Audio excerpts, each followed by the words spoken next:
అంతర్జాతీయ వేదికపై భారత్ను నిందించాలని మరోసారి యత్నించిన పాకిస్తాన్కు మళ్లీ భంగపాటు ఎదురైంది.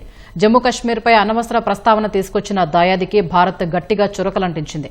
ఆ ప్రాంతం ఎప్పటికీ భారత్లో అంతర్భాగమేనని మరోసారి స్పష్టం చేసింది. పాక్ చట్టవిరుద్దంగా ఆక్రమించిన కశ్మీర్ భూభాగాల్ని ఖాళీ చేయాల్సిందేనని తేల్చిచెప్పింది.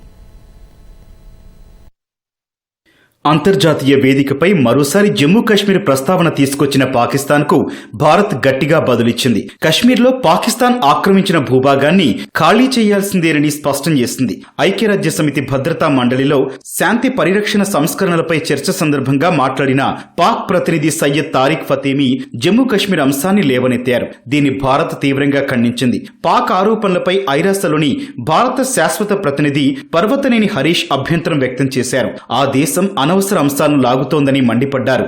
సంకుచిత విభజన ఎజెండాతో ఈ వేదిక దృష్టిని మళ్లించే కుతంత్రాలు చేయడం మానుకుంటే మంచిదని సూచించారు.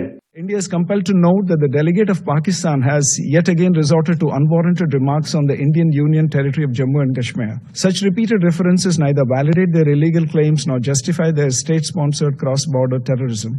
Jammu and Kashmir was, is, and will always be an integral part of India. Pakistan continues to illegally occupy the territory of Jammu and Kashmir, which it must vacate.